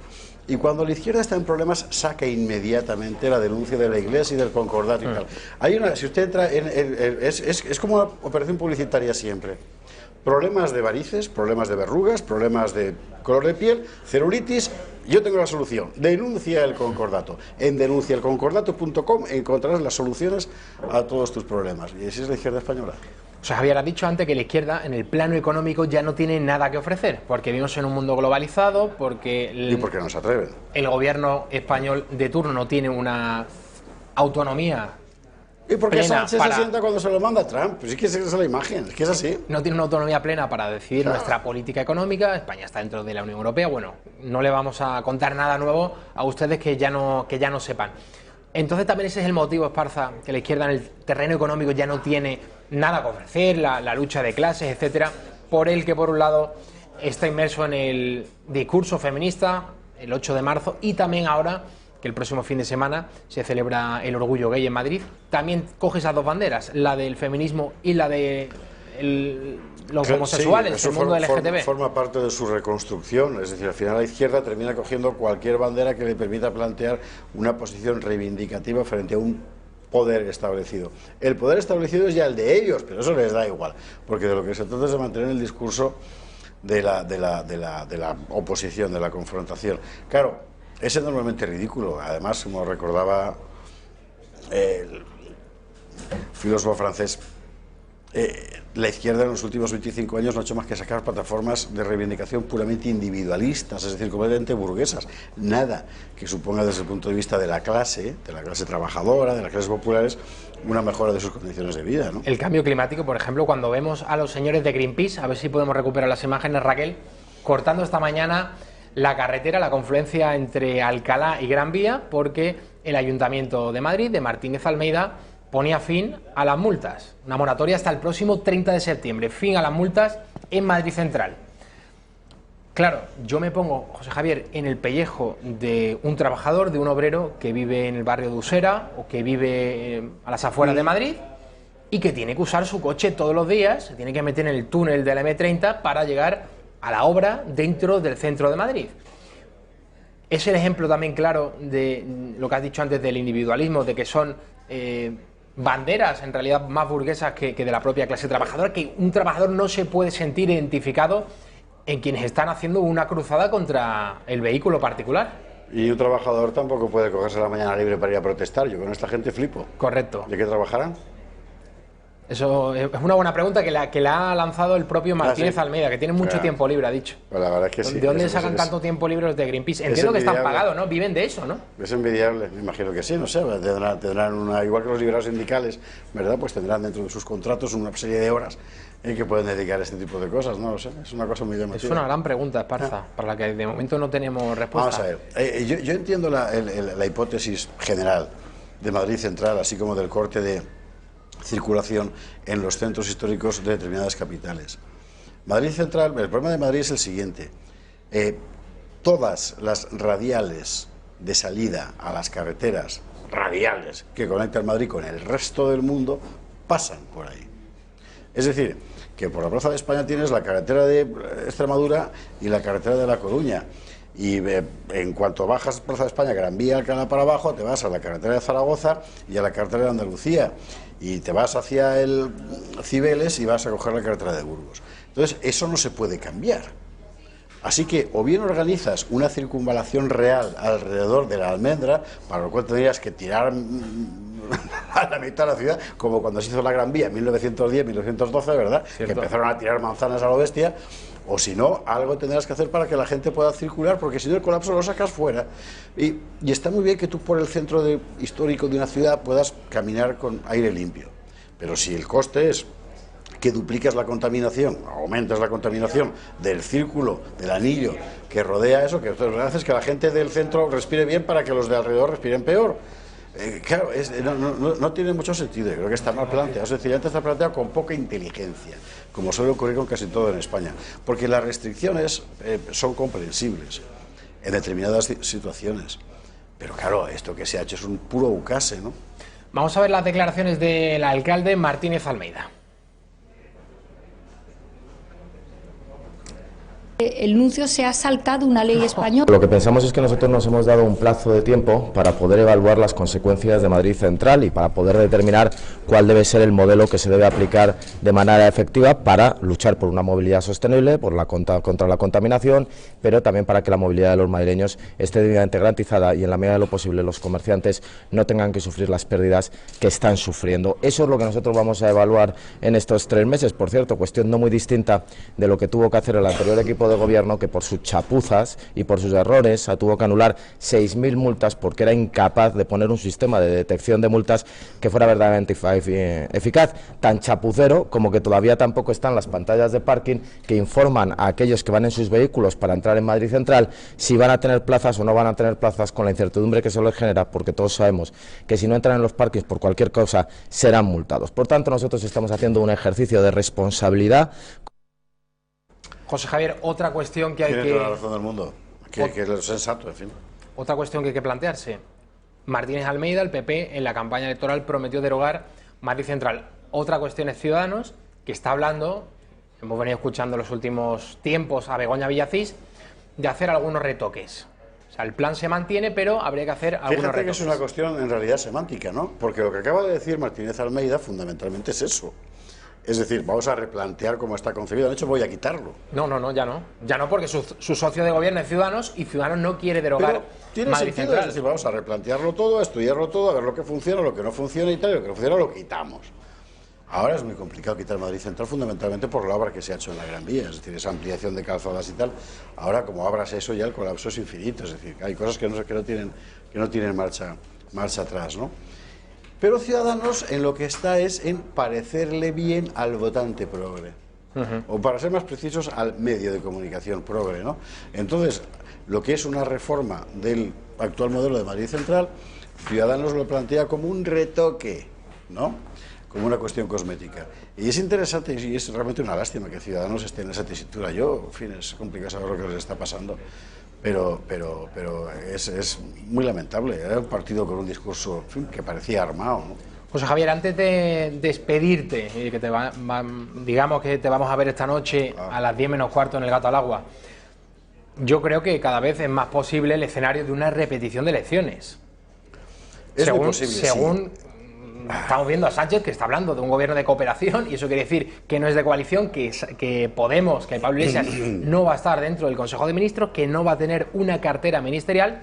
Y me gustaría que viésemos esta encuesta que ha lanzado hoy el diario El Mundo, a mí me parece muy interesante, sobre cuáles son los votantes más arrepentidos del pasado 28 de abril, de las pasadas elecciones generales. El partido en el que hay más arrepentidos, ¿cuál crees que es, Esparza? Es que lo he leído, esto sería trampa, ¿no? Ya lo sabes. Claro. Ciudadanos, efectivamente.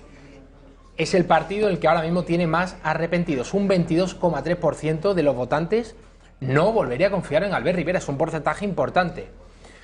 El que menos, según esta encuesta, sería Vox, con un 3,7%. Dicen todos los expertos que una hipotética repetición de comicios beneficiaría al PSOE y al PP.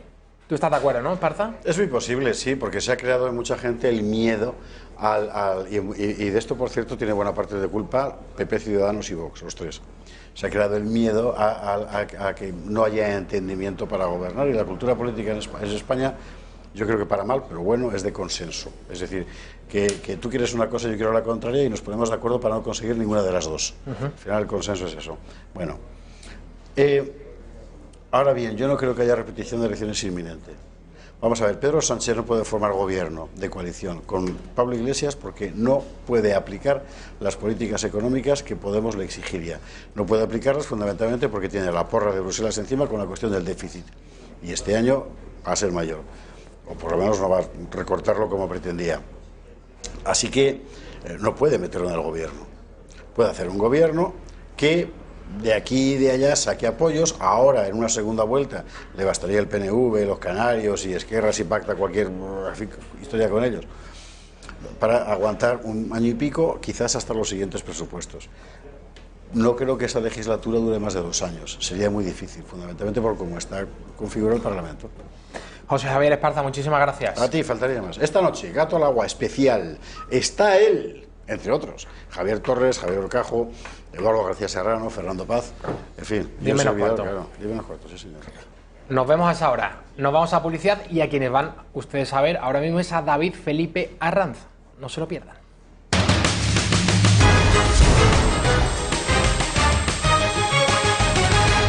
Seguimos en la redacción abierta, 1 de julio, y eso quiere decir que es aniversario de la liberación de José Antonio Ortega Lara. David Felipe Arranz, muy bienvenido. Muy buenas tardes y calurosas tardes. Calurosas tardes. Vespertinas. 22 años de la liberación de José Antonio Ortega Lara. Fue la Guardia Civil quien dio con el zulo de Ortega Lara, en el que llevaba 532 días secuestrado, encerrado. Estaba en Mondragón. Y sin duda que fue un golpe letal a la banda terrorista ETA, que desgraciadamente luego la clase política española echó por tierra. Pocos días después, Miguel Ángel Blanco, un concejal del PP de un pueblo llamado Hermoa, fue secuestrado y, si no me falla la memoria, 48 horas después ejecutado a sangre fría. Así es. En mitad del campo. Este es el zulo estas imágenes yo, David, de verdad, cada vez que las veo me parecen terribles, terroríficas. 3 metros de largo, 2,5 de ancho y de altura 1,8, es decir, a poco que seas un poco espigado, te dabas con la cabeza en el techo del zulo. Yo creo que es uno de los episodios más abominables de la historia de la sangrienta banda terrorista, sobre todo porque este hombre, 532 días después, hay que decirlo muy alto, sale con 23 kilos menos, había perdido masa muscular, había perdido densidad ósea y sufría estrés postraumático, ansiedad, depresión y, ojo, a la hora de enjuiciar, porque muchas veces la opinión pública pierde la referencia, a la hora de enjuiciar lo que diga Ortega Lara a partir del momento en que se incorpora a la actividad política, sus juicios, etcétera, etcétera, tengamos siempre presente la perspectiva de que es una víctima de ETA, es decir, una persona torturada psicológicamente por la banda terrorista, es decir, no es un civil cualquiera que está en su casa cómodamente y se incorpora al ejercicio político.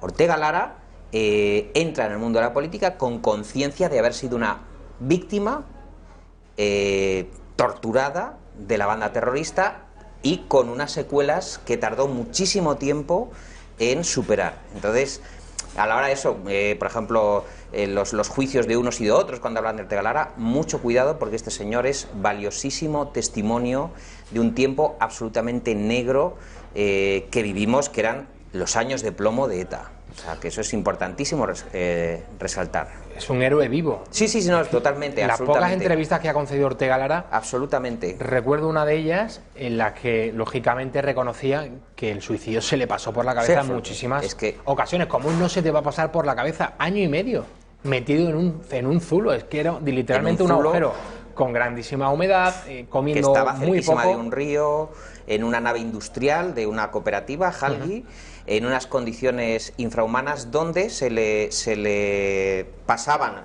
dos especies de jarrillos, dos anforillas, una para sus desechos, sus defecaciones, y otra para la comida, es decir, estaba siendo reducido a una condición de animal enjaulado, cosa que, bueno, pues él apenas podía darlo, lo dijo en el testimonio luego, 3 pasos, tú imagínate, 1, 2, 3, ya te paras, no puedes andar más.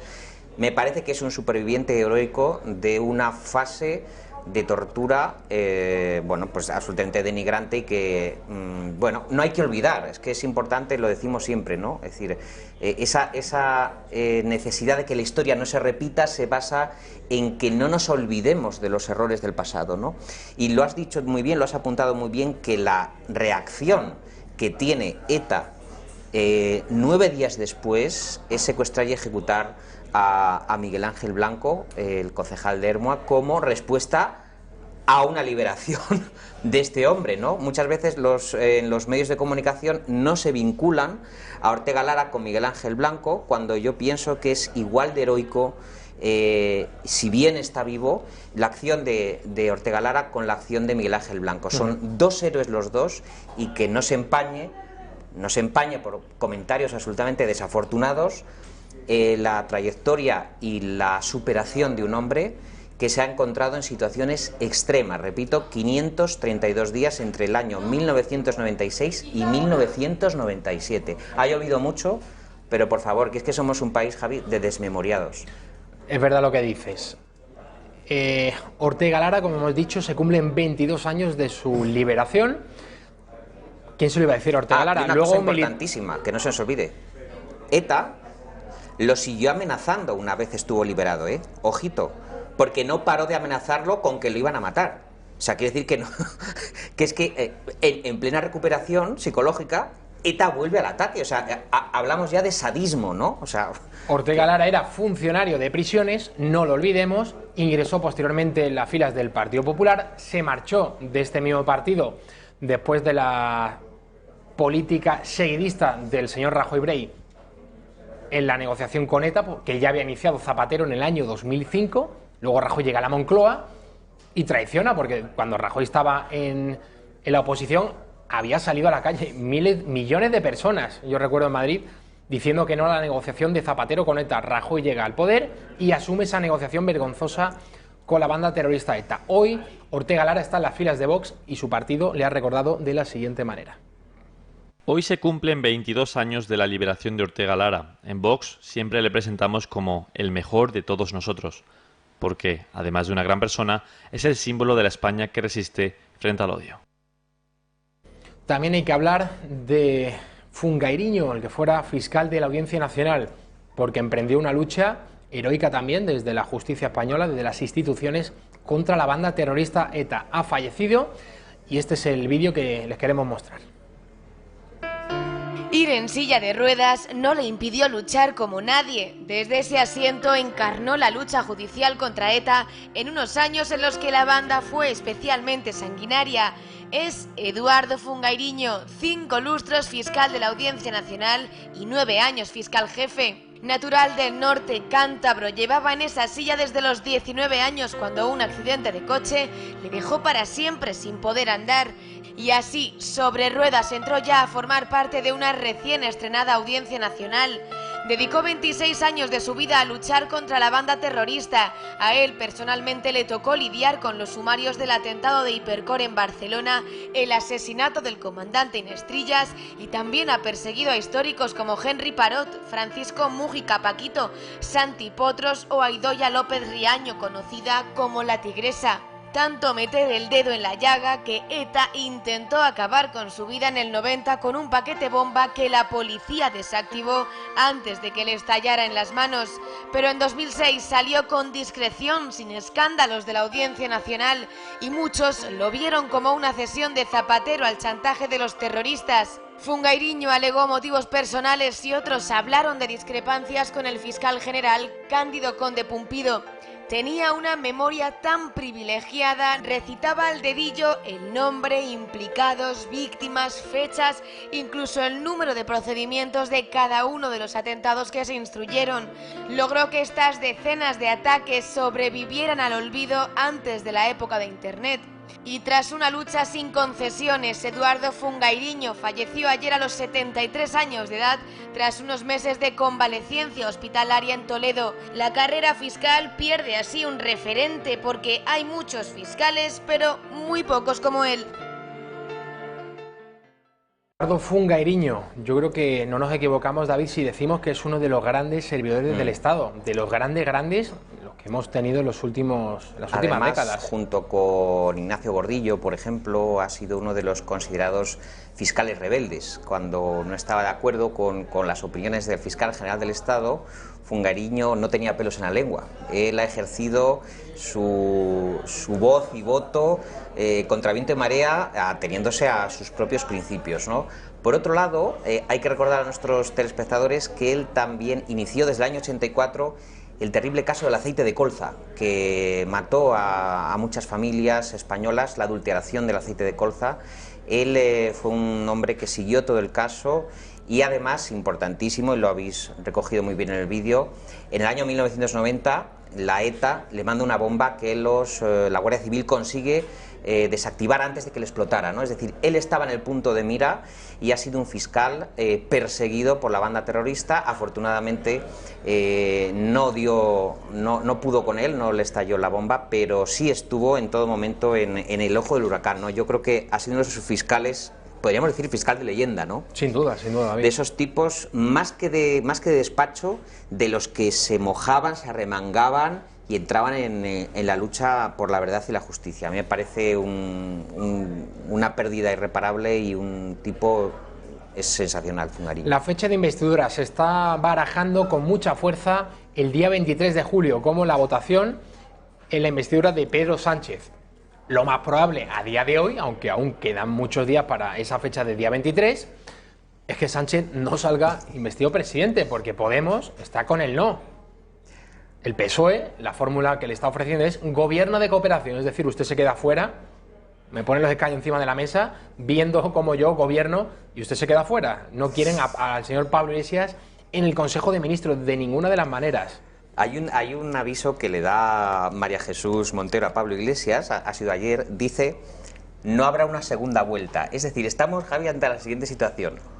Como no le apoyen a a Pedro Sánchez nos podemos ver en las urnas de nuevo, porque es que este hombre nadie le quiere. O sea, el problema que tiene Pedro Sánchez es que hasta sus socios, que son Podemos, al no ceder a las peticiones, porque la petición de Pablo Iglesias es: quiero mi sillón ministerial o quiero Ministerio de Educación y Cultura, da el ministerio, y Pedro Sánchez le ha dicho que no.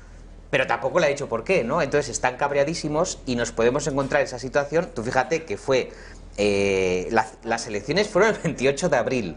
Acuérdate de otros años y de otras elecciones donde de pronto nos vemos envueltos en un bucle de desgobierno o de provisionalidad, que es lo malo, ¿no? Que esos periodos de provisionalidad en España, por desgracia, nos estamos acostumbrando demasiado a ellos. Es decir, están negociando, va a haber una segunda vuelta, parece que nos vamos a unas segundas elecciones, y esa sensación de desestabilidad al ciudadano medio no le gusta. Es decir, porque, pero vamos a ver, ¿cuándo viene ya a formar gobierno?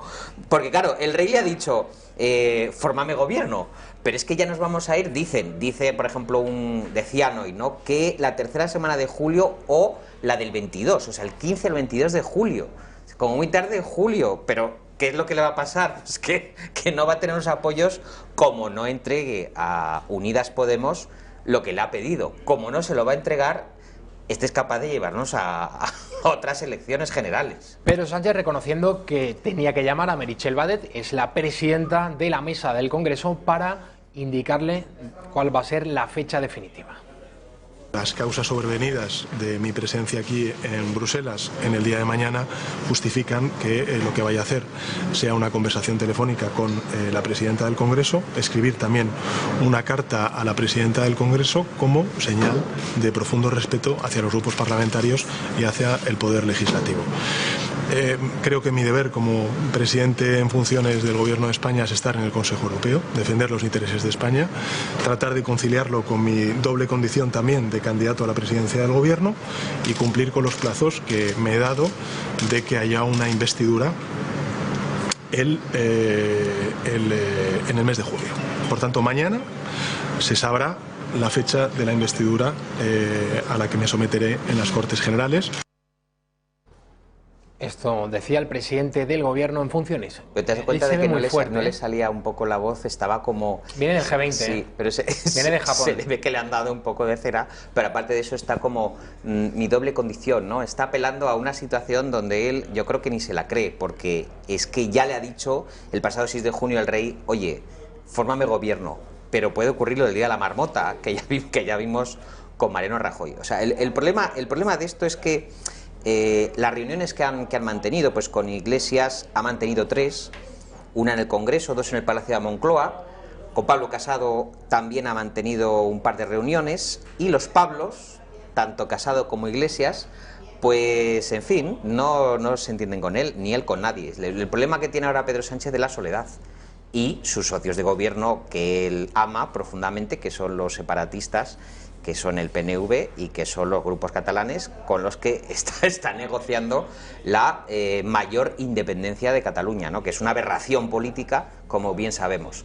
Entonces, yo veo, Javi, clarísimamente que ante una falta absoluta de socios de gobierno y de apoyos de los principales partidos, bueno, Albert Rivera ha dicho hoy que a lo que se dedica a hacer el presidente es teatro, ¿no? Dice Pedro Sánchez es un teatrero o algo así, ¿no? Ha dicho, yo no me creo nada de lo que dice, ni la mano tendida, ni nada de nada, porque es que no es un personaje verosímil, ¿no? Hace bien en no fiarse del señor Pedro Sánchez. Esta mañana Rodríguez Zapatero concedió una entrevista. Cada vez que Zapatero concede una entrevista hay que echarse a temblar. La semana pasada en RAC 1 diciendo que habría que estudiar, claro que sí, la posibilidad de los indultos a los golpistas del 1 de octubre del año 2017.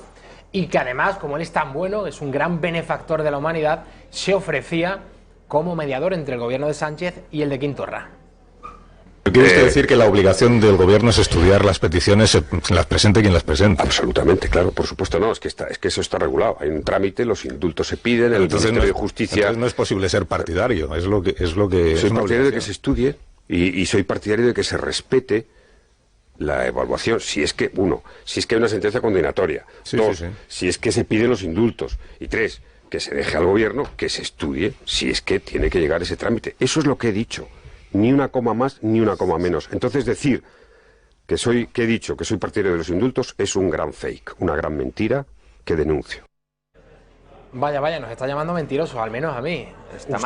Usted sí quiere los indultos, señor Rodríguez Zapatero. Usted es el que blanquea al chavismo en Venezuela. A usted la oposición democrática en Venezuela no le recibe, no quiere saber nada usted. Bueno, hay que decir que esas intermediaciones que el señor José Luis Rodríguez Zapatero ha realizado, claro, o sea, están monetizadas, porque la gente yo pensaba que era un gran benefactor de la humanidad. La gente puede pensar que es una hermanita de la caridad, que se paga su billete de avión, pero es que... Pensaba que era una causa gratuita. No, o sea, él factura, él hace caja con sus intermediaciones, porque ya ha salido en todos los digitales y todos los confidenciales, cifra más arriba, cifra más abajo, pero yo le tenía al señor Rodríguez Zapatero por un gran altruista, pero me ha decepcionado muchísimo. No, va a ser que no es altruista de sí mismo. Yo creo que sería una buena definición. La verdad es que ahora, yo creo que lo de esa figura de mediación, que acuérdate también que se barajó, ¿no?, la figura de un mediador para que se solucionase el conflicto con Cataluña. Yo creo que él se quedó con la copla y ha visto el momento, ha dicho tacatá, voy a volver a la palestra. Ahora que ha estado, bueno, que ha estado estos días también en el candelero, porque Zapatero es verdad que cuando abre la boca, pues todos se le echan encima. Incluso los viejos varones socialistas, que yo creo que Zapatero, fíjate, se parece muchísimo en su planteamiento neuronal a Pedro Sánchez. O sea, yo creo que el sanchismo es una degeneración del zapaterismo, o incluso podríamos decir que es una derivada del zapaterismo, ¿no? O sea, yo les veo un emparentamiento político muy similar, que no tiene nada que ver con el socialismo más tradicional, el socialismo de la transición, que yo creo que preguntas a Guerra, preguntas a Felipe González, preguntas a Leguina, pues están todos cabreadísimos porque piensan que esto es una panda de descerebrados, ¿no? Entonces, yo creo que es una variante, o sea, Pedro Sánchez es una variante de lo que hemos vivido con José Luis Rodríguez Zapatero, que se basa sobre todo en el relativismo moral, que eso es algo intolerable.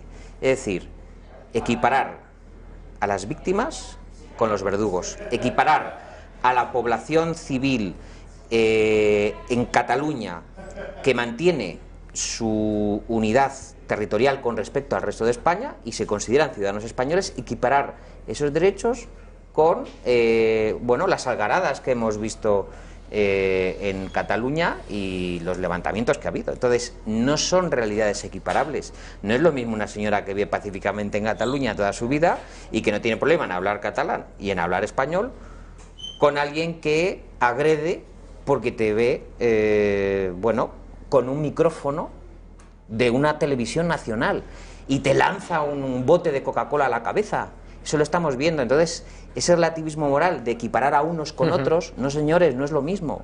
Igual que con las víctimas de ETA y con los verdugos, no es lo mismo. Ortega y Ortega Lara, por ejemplo. No es lo mismo. Entonces, yo creo que tienen ese ADN, Zapatero y Pedro Sánchez. Sí. Para ellos es lo mismo una horca que un cuchillo, que un rifle, que una tirita. O sea, tienen ahí un cocedero en las neuronas donde todo vale, ¿no? Y eso es lo que es intolerable. David Felipe Arranz, muchísimas gracias por estar con nosotros analizando la actualidad. Nos vamos a marchar a publicidad. A la vuelta va a estar con nosotros Julio Llorente y vamos a ver el escrache que recibía, que sufría Ciudadanos el pasado sábado en el Orgullo Gay en Barcelona. Una vez más, Ciudadanos se apunta a una de esas causas, a una de esas banderas apropiadas por la izquierda, llámese movimiento feminista, el pasado 8M, o ahora con el orgullo LGTBI. Tiene muy claro en la izquierda que son tentáculos de la propia izquierda y que ahí no cabe nadie más que no sean los que ellos mismos digan. Ciudadanos, a ver cuándo se entera de que todo esto de llamar que si el feminismo liberal, no sé si están hablando ahora de liberalismo LGTB, pero que no les quieren allí, es que no les quieren allí. Ya hemos visto el rostro tan intolerante de esta gente. A la vuelta lo vamos a ver.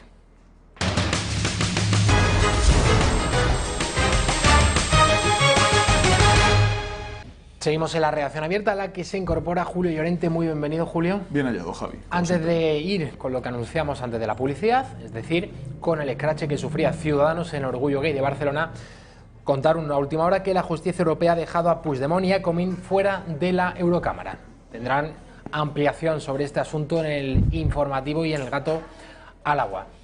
Vamos a ver ahora esas imágenes de lo que ocurría el sábado en Barcelona, cuando alguno de los asistentes a esa marcha LGTB en Barcelona atacaba el autobús de Ciudadanos. Cuando el autobús naranja aparecía en el centro de la capital catalana, rápidamente era atacado con insultos y con pintadas de fascistas fuera. Amenazaron con quemar el vehículo, con pincharle las ruedas para que se fueran de esta concentración, esta jornada festiva. Así dicen que es los que organizan este tipo de cuestiones.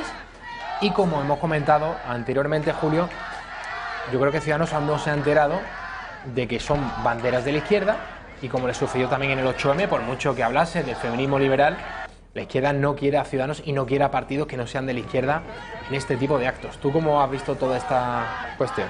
Bueno, con cierta sorpresa, porque al final no deja de ser desconcertante que quizá el partido que con más fervor ha defendido todas y cada una de las causas del lobby LGTB, pues reciba este trato por parte de los títeres del lobby.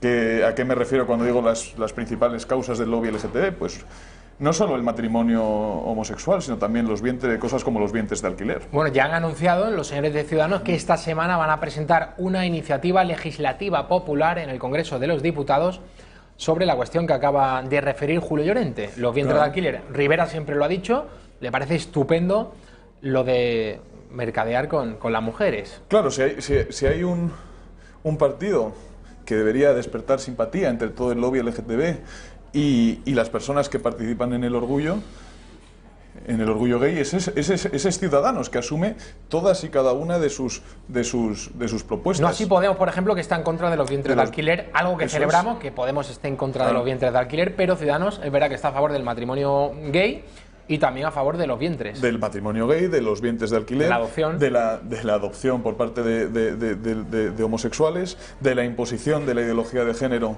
en el tejido social. En fin, Ciudadanos, de todos los partidos que pueblan el arco parlamentario, es el más sistémico.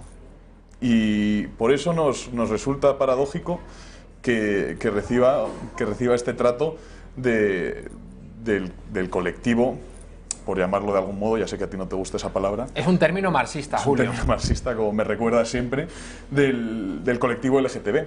Pero bueno, está bien, les recuerda en cierto modo, como dices tú, que en determinadas manifestaciones y concentraciones los partidos tradicionalmente considerados de derechas no son bien recibidos. ¿Tú crees, Julio, que el próximo sábado, cuando se celebre en la capital de España, en Madrid, el desfile, la cabalgata... que no se ha celebrado aún. O la procesión, ¿no? En Madrid, ¿no? Joder, esto es Barcelona. Pensaba que era este sábado. Esto era Barcelona. Este sábado tiene lugar la convocatoria en Madrid, del orgullo gay en Madrid. ¿Pero cuántas semanas llevamos con esto? Pues llevamos un par de ellas, ¿no? Porque esto es más largo incluso que el Adviento, ¿eh? No de usted idea, pero el caso es que en los últimos años nos hemos encontrado ante nuestro estupor, ante nuestra sorpresa, jóvenes entusiastas con la camiseta del Che Guevara o la bandera de la Cuba comunista de Fidel Castro acudiendo a estas concentraciones. Y claro, ahí cabe preguntarse, ¿pero saben estos chicos o estas chicas quién fue el Che Guevara o quién fue Fidel Castro? ¿Qué es lo que opinaban de la homosexualidad? Por ejemplo, el Che Guevara fue el primero en hacer campos de concentración destinados a personas homosexuales. El primero de la historia, el señor Ernesto Che Guevara. Y esto es lo que opinaba Fidel Castro. Burgueses andan por ahí con unos pantaloncitos demasiado estrechos, algunos de ellos con una guitarrita en actitudes Elvis Presleyanas, y que han llevado su libertinaje a extremos de querer ir a algunos sitios de concurrencia pública a organizar sus shows feminoides. Que no confundan la serenidad de la revolución y la ecuanimidad de la revolución con debilidades de la revolución, porque nuestra sociedad no puede darle cabida a esas degeneraciones. La sociedad socialista no puede permitir este tipo de degeneraciones. Esto sucedía en la Cuba comunista y sigue sucediendo, por cierto, porque las manifestaciones LGTB o a favor del matrimonio homosexual o que se reconozcan los derechos de los homosexuales en Cuba son reprimidas todavía por el régimen. Y lo mismo sucede en China, donde la homosexualidad no está precisamente bien considerada. Y lo mismo sucedía en la Unión Soviética, donde la homosexualidad era concebida pues como lo que es, un vicio burgués. Vamos a ver ahora el tuit que ha escrito Carlos Bardén, yo creo que bastante ofensivo contra los propios homosexuales, tratando de mofarse del general Francisco Franco. El señor Carlos Bardén ha hecho la siguiente caricatura del general. Vamos a verlo. Paca la Culona os desea amor y mucho orgullo LGTBI, a reivindicar el derecho de cada cual a amar desde la libertad y el respeto a quien quiera. A Paca también la conocían como la caudilla, así que bien podría presidir la fachada del Ayuntamiento de Madrid. Orgullo 2019. Más allá de referirse a Franco como Paca la Culona, me gustaría, Raquel, por favor, que viésemos la foto, ahí está, de Franco, al que, bueno, aparece maquillado, como si fuera un travesti, con la bandera LGTB de fondo. Si entiende Carlos Bardén que esto es una manera de insultar a Franco, lo que está diciendo es que llamar a una persona homosexual es un insulto. Ergo, los homosexuales deberían sentirse ofendidos por este tuit de Carlos Bardén. Sí, pero yo creo que la cabeza de Carlos Bardén no da para semejantes sutilezas, Javier. ¿No es uno de tus actores favoritos? No, de hecho, vamos, desconocía su existencia.